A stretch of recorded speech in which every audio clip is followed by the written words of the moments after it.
Hello and welcome to Writing Mental Health. This is Natsuya, and I'm about to start on a little ADHD ASD journey of self-discovery. So this is Writing Mental Health, and as I go about learning these new things over the month of May, I'm going to be sharing them. And so there are going to be a couple of videos in this series. And so let's get started. So the first video is stopping subconscious self-sabotage. And I know when you have ADHD, that's one of those fun little rumination roller coaster activities that your mind really loves to get into. It's like your mind is a playground of negative Nelly nuanced nightmare that gets you stuck. Yeah, I kind of like that. Negative Nelly nuanced nightmare. I might well write that down. Yeah, so today we're going to talk about 6 steps to healing from self-sabotage in your subconscious. And these are things that I definitely need to learn, and as you hear the little beeping in the background, so I guess that is kind of a spiritual confirmation that we're on the right track. So let's get started. So if you stick around for the next 10 minutes with me, we will get into these 6 steps to heal our negative Nelly nuanced nightmare of a mind screw that is rumination. So why am I doing this? So I need to do a little bit of a mind reset. And I know that there's been a lot of changes in the world recently, and I thought it was a good opportunity to join the bandwagon and jump on the change train. And so, yeah. So as I heal, I will be sharing these little 10-minute videos. And so, off we go. So 6 steps to healing subconscious self-sabotage. And we can add when you have ADHD. So number 1. This is a big one. Stop putting yourself down. And guess what? You don't suck. Okay, I know that a lot of times we get told, oh, you did that wrong, or that's a mistake, or you fell down, or how could you do that? Everybody else knows you don't do that. Or, you know, you got screwed again, or you're so gullible. All these kind of things. And you hear them over and over again. Sometimes they're from your teachers, could be from your parents, could be from, you know, coworkers or ex-friends or whatever else, you know, wherever it comes from. Somebody had a bad day and, you know, cut you off in traffic, or, you know, somebody pushed you, you know, in the hall of the science building at school. You know, you end up hearing these things and we end up internalizing them, and they're not our damage most of the time, but they're the things that we hear the most. And I know as an ADHD person, oh, you know, you spelled that word wrong twice. You did it yesterday. I told you that. Well, it's not like I'm trying to do that. It's just that my ADHD executive, executive function sometimes just does not compute. And so one of the things that we have to learn is stop putting ourselves down so we don't suck. We're not our mistakes. So you made a mistake. Get up, do it again. You know, keep trying. Never get up. You know, never, no matter what somebody says, do not quit, whatever that is.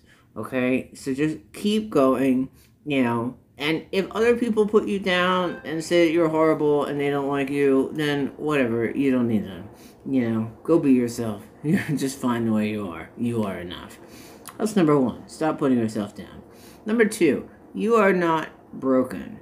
Okay, so you have autism or Asperger's or ADHD or anxiety, or you're depressed, or you're deaf, or you're in a wheelchair, or oh, you know, whatever, you have, you know, HIV, or, you know, oh, well, you have fibromyalgia, or your back hurts, okay, or, I don't know, I have a migraine. Doesn't mean you're broken. It's just something you're dealing with. You know, it doesn't make, you know, that's not all you are. You're more than that. That's just something that you have to deal with. You know, it's just a part of you. You know, and you can't say, oh, well, you know, you have ADHD, you're stupid.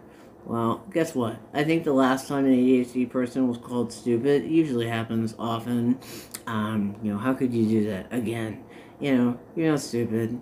You're not an idiot.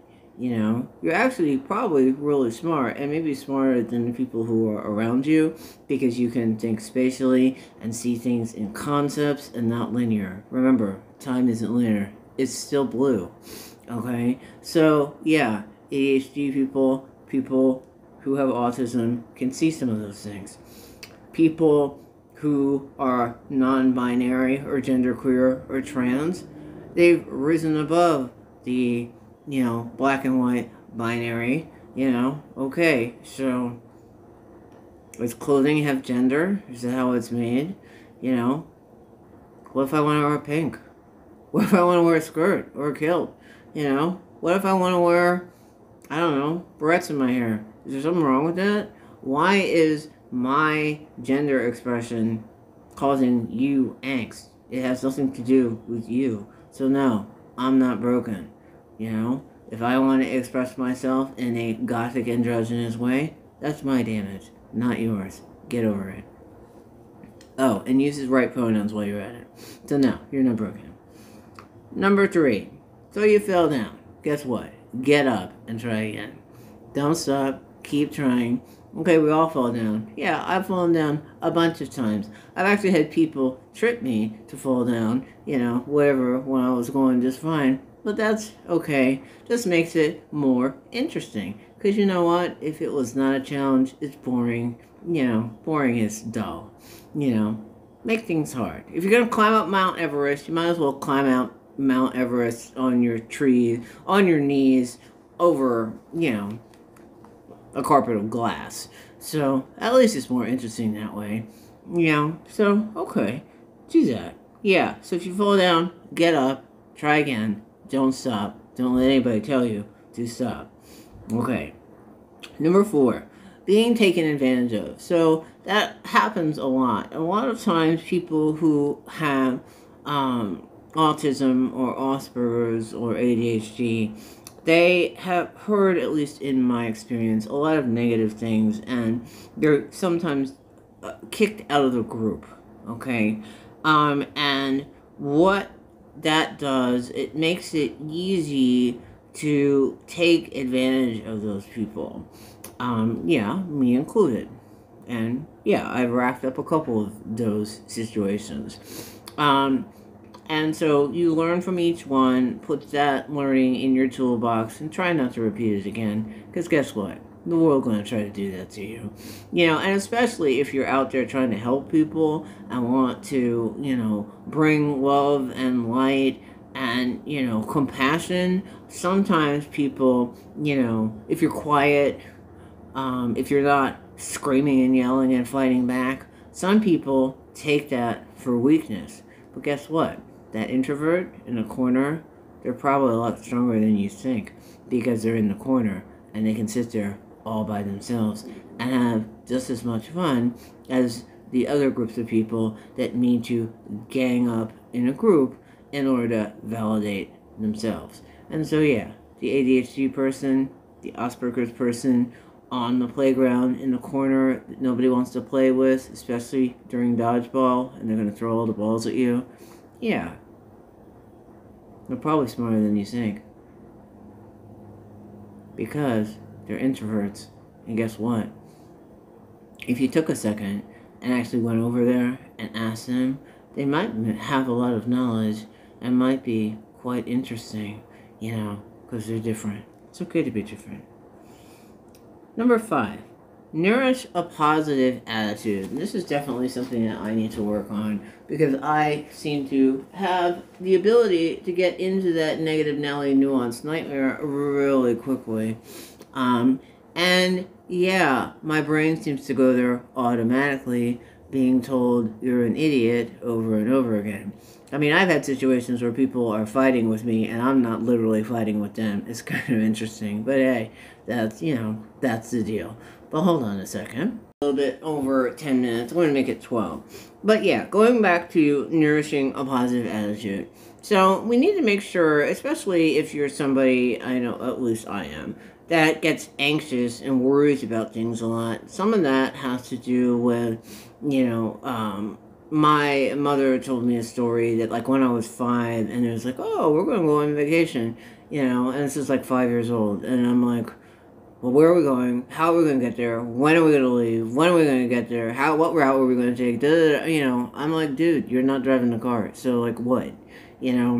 It's like, you're 5, and I'm like, my mom was telling me, I did not like surprises. I mean, don't just dump on me, oh, well, we're picking you up from kindergarten, and now we're going to go to the store. No, don't do that. No, that ain't going to work, Or, oh, well, we're going to move your seat from the side of the room to the back of the room, and, oh, we didn't tell you. No, don't do that, Or, oh, well, your favorite food at the store, they don't carry it anymore, and, well, I guess I'm not going to eat anything then. So it's like, those are like little Asperger's things, and so, yeah, so that nourishing a positive attitude is, there's so many things in this world that can go wrong on a given day, like you wake up late, or you lose your keys, or you get a flat tire, or whatever happens, whatever it is, and you gotta learn to, like, roll with the punches, because if you're literally sitting there trying to control the universe, guess what? You can't. Okay, we're only, like, humble little human beings. There's only so much things we can do. We can only control ourselves. And so if we control our responses to things that are out of our control, it's going to be a little bit better. And it's definitely something I need to learn. And so the last one here, stay on the bright side. And yeah, it's hard, but it's not impossible. Remember, God doesn't give you anything you can't do. So if you've got something, you can handle it. You can do it. Because guess what? God has faith in you. So whatever it is, God has faith in you and has given you things that, God knows that you can do.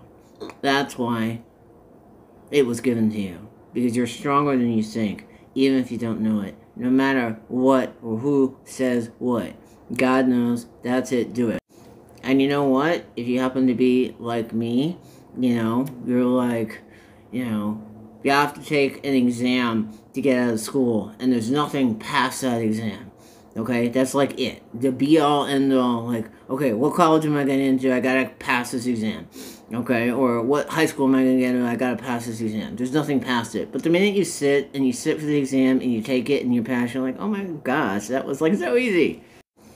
But at the moment when you're in it, you're so deep in it that you can't see anything outside of it. And there's a lot of things that we miss. But what I want to say, the sun comes up in the morning. Are you going to come up with it? And so when you wake up in the morning, sit there for a minute, clasp your hands, and say thank you to the higher power that you believe that you get to see another day. Namaste. Because obviously, God gave you another day. So God thinks there's something you need to do. So, guess what? With all your power and all your focus, no distractions, go get it done, no matter what it is. Make a sandwich, do the laundry, go to school, take a test, get a job, draw a picture, write a book, whatever it is. Just do it to the best of your ability, because your story is important. Your story is needed. Just as you are. We are all beautiful. This is who we are. Namaste. Peace.